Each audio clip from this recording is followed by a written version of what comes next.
Hello and welcome. I am the Restless Kaiser, and once again we are modelling for Advantage. So, 1 year old the channel today. In today's episode we're going to have a little bit of a talk about the journey with some comments from some of the guys about what it's like and what it means to them to be involved with the channel. At the moment we're still trying to put out 2 videos a week. On a Wednesday we're bringing out this update video featuring a different topic each week, and on Friday is some other random one-man content. Last Friday we had a how to paint US paratroopers 15mm World War II, and this coming Friday I'm hoping to give you some kind of overview of the update we just had from Battlefront. So speaking of Battlefront, on the news, they just had an update on Sunday, and as I say, I'm going to cover that in more detail, hopefully later in the week, but there was some news about tanks, some updates on their release schedule, and some information about their thinking behind what they're doing and what their plans are in not just over the next few months, but over the next few years. The other major piece of news for a lot of hobbyists at the moment is that the Warhammer 9th edition box set starter is being unveiled apparently on Saturday. There's going to be some kind of unboxing video going to be done through Warhammer's Twitch feed, so we'll have a look at that. We've had some indication of what models are coming in the series and are going to be available probably on or very close to release, but obviously not all of them are coming in the starter set, so it'll be quite interesting to see what's in that box. So first up then, let's hear from my principal co-host, Mr. Johnny B, about why he's involved with the channel Modelling for Advantage and what it means to him. Thank you, John. Whoop whoop! Happy birthday, MFA! 1 year old already. Who'd have thunk it? Kaiser has asked me to do a short piece on what it means for Johnny B to have been part of this process for what is a year now. Well, I can tell you, it means I'm one step closer to finishing my community service. 2 years left, I think, now. I could have been doing some really nasty stuff, cleaning vomit off the pavement or scrubbing down, flipping graffiti on the walls forever, but I managed to pick up this little gig with the elderly and the infirm, so that's good. I mean, don't get me wrong, it's tough. You know, Michael suffers with a syndrome called Margerisson syndrome. It's an acute neurological condition where basically the sufferer unfortunately thinks he's right, even when he really isn't.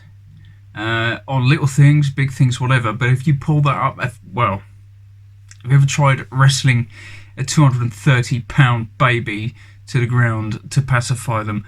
I'm going to guess no, but trust me, it's not easy. But yeah, so that's, you know, that's what it means to me. I'm one step closer to freedom. The old boy's growing on me a bit, so, you know, I might pop round and visit him once this is all over. But yeah, so thanks for watching. Doing me a favour for sure. Well, interesting insight into the dark world of Johnny B there. Good to know, though, that the state is still looking out for old boys like me by putting youngsters like him on community service. So a year ago today, the channel started. Exactly why it started, I'm not quite sure, but what I do know is it started with this, Tanks the Modern Age. You'll see, I've downloaded the video from the YouTube to have a look at it. It's an interesting experience looking at your old videos. It's very, very cringeworthy. This one, I remember looking back, my wife held an iPad over the top of the box while I talked, all in one take, edited using the iMovie software on the iPad and uploaded straight to YouTube. It's blurry, it's shaky, the audio's not great, but it was a place to start. That was where it all began, or at least that's how it might have appeared. Actually, there's a little bit of prehistory to Modelling for Advantage, as Mr. James Workshop will explain to you. Thank you, James. Ready? Ready. Let's go play this mission. Let's go play this mission. I don't feel good about this. I've got a plan.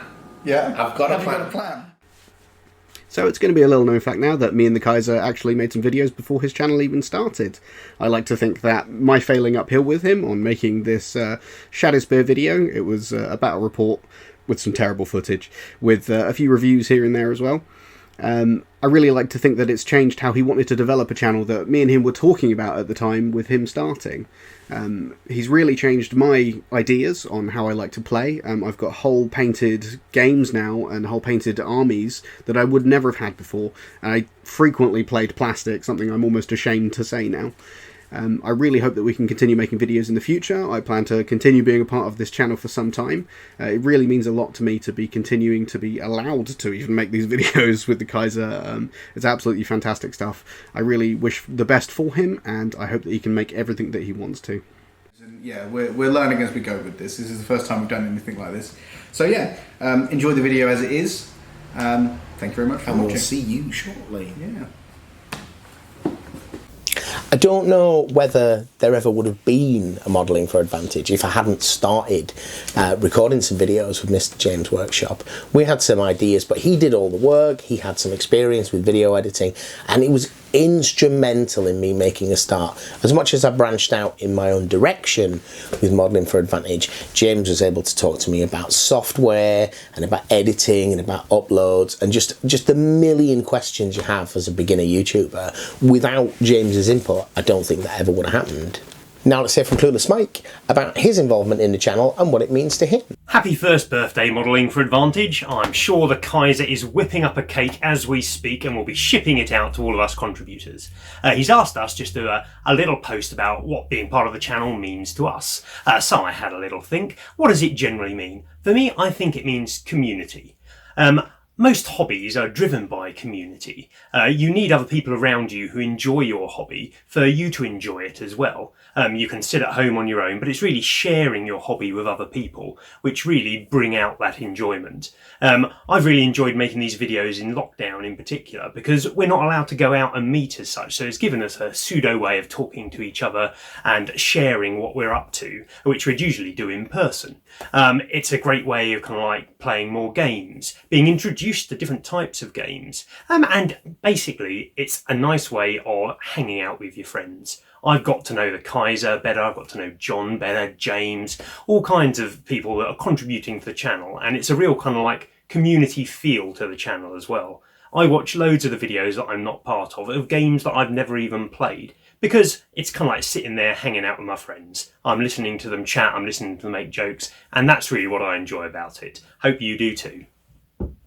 Thank you, Mike. I think for me, you probably hit the nail on the head there. What keeps me going as a YouTuber and doing all the production that goes with it is the fact that I'm fundamentally just playing games with my friends. This is such a strange time that we're in this lockdown. For this channel has been fundamentally about battle reports with the odd bit of unboxings and so forth, but even those have moved away from kind of one-person content. I'm really missing the game experience and hoping to get the battle reports doing. And I would never have played nearly so many games or so varied a selection of games as I have been doing since we started doing the channel. And much as Mike says, watching YouTube videos of other people, a big part of it feels a bit like hanging out with your mates. So we've reached that point in the show where I recommend a YouTuber to you.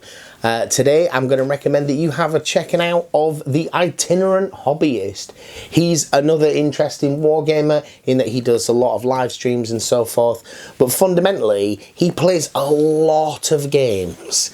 He plays World War II games in what I assume is his spare room, and it's just him wandering around in his dressing gown, playing a game and having an interaction with the people that are watching on the live stream. He's often trying new games or games he doesn't play very often, so it's quite interactive in that respect. But if you want to see a whole range of different World War II games and how playing with the same army in a different rule set can change it, the Itinerant Hobbyist. Here he is, Todd. Tell him. It's Todd, aka Itinerant Hobbyist, aka The Robe. So why Itinerant Hobbyist? Well, it's because I kind of travel from game to game, hobby to hobby. I'm not a professional. Watch my games, watch my videos. Been around for about 9 years. My first video was an unboxing of White Star Rising, Nations at War by Lock and Load, and it's just gone downhill since then. I do a lot of things on my channel. I like history. It started because of my grandfather's involvement in the 12th Armored Division, World War II history, and it's pretty much always been World War II history. So you're not going to get a lot of variety on my channel. Sorry. Go watch Modelling for Advantage or someone else. Let's come back. Sometimes I'm known as the Robe from Britain, of all places. I don't know if you've heard of it. And now it's getting some of the royalties I get for my videos, because I don't know if you know this, but I am a millionaire 5 times over because of my videos. You too can have this success if you join my 27-step program. Anyway, my point is I play a lot of games. I really get into tactical games. So my favorite is the lock and load tactical system, Heroes of Normandy. It's got East Front, it's got Africa, it's got Normandy. They're expanding. Then occasionally I get into these games. So this is like operational level, Normandy 44, it's from GMT. So I like the hex and counter games. And then of course you got yourself the miniatures. I started out with board war games, now I do miniatures. And so you get a little bit of all that on my channel. And I'm a little bird floating around rule to rules. But I'll find someday the perfect rule set, the one to rule them all. I like me some rules. Oh boy. Okay. It's not as many as some people have, but I do like rules and Osprey books. Not only do I wear a robe, but I also wear socks with my face on them. So Modeling for Advantage asked me for 1 minute. Of course I took 2 because the robe gets a minute, I get a minute. Seriously, Modeling for Advantage, thank you for the honor to be on here. Your channel has been an inspiration, and I like the way you do things, and I'm modeling some of my stuff the way I do it now because of the way you do it. So but check out all the other great YouTube channels out there. It's a great community. Thanks all. See ya.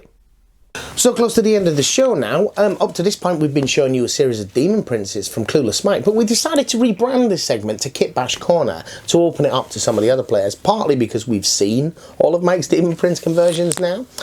So Kitbash Corner, here we're going to have something from Mr. Johnny B. Thank you, John. Thank you, Kaiser. Yes, back to the Kitbash Corner, and keeping in the theme of my wonderful Astartes, here are my RTB01s.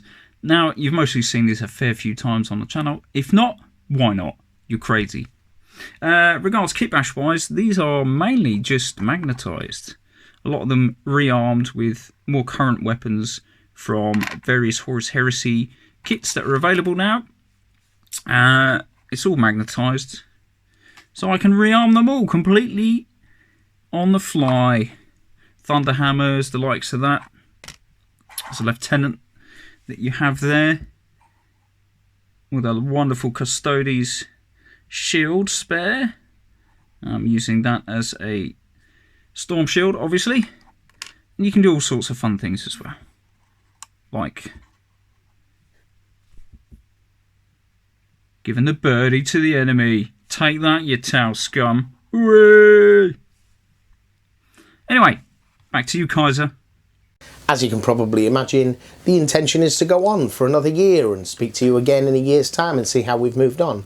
I hope that over the next year we'll be able to focus a lot more on our battle reports, particularly the bigger games, which for us have been Bolt Action, Flames of War, 40k and Kill Team. Those will be a real focus for us moving forward. You'll still be seeing the other games, but perhaps we're going to mix up the proportions a little bit and be able to concentrate more on improving those models, those armies, and those tables that we play on specifically for those particular games. They seem to be what most of you come here for, and they're also the games that we fundamentally enjoy. So you expect to see much more of that and those games really develop, whereas we'll be dipping our toe in the water with various other games, particularly some of the naval stuff, which we've just started, which I'm hoping will be a bit of a growth area for the channel because it's something different. Well, that's all we've got for you this week's. If you can, stay home, and whatever, stay safe, and take care of each other. And thank you for watching. Bye-bye.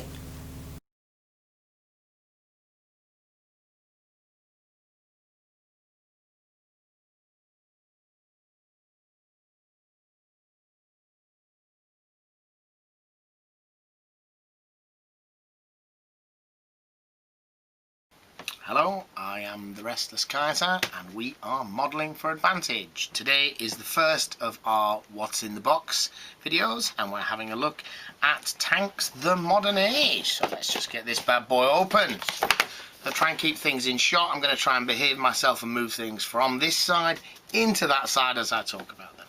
So first of all, we've got the ubiquitous Battlefront tank card stock that came with tanks, but also some of their other starter kits. I think literally these are photographs or photoshops of their Battle in a Box terrain. It looks very, very similar in size and in style. There's a couple of new things here. I don't remember Tactical Advantage from the previous one, and I think these are altitude markers for your helicopters, which are a new feature for this version. So then we've got our rules. Again, very cleanly laid out. If you've seen tanks skirmish before, nice diagrams explaining how line of sight works. And now we've obviously, it looks very similar. I've only had a brief glance to the World War II version, but obviously they have added in helicopters and missiles. Moving on to what I think a lot of you will want to see, we have the instructions leaflet for our sprues. So we start with a pair of T64s. This is a nice clean sprue, looks really easy to put together.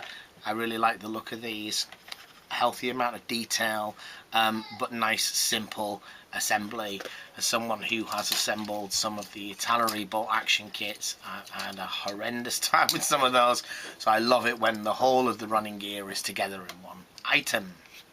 And then on the other side we have the Abrams, which can be assembled as 3 different variants. You've got your nice big modern American tank, again similar arrangement, although you have some different guns for the different versions.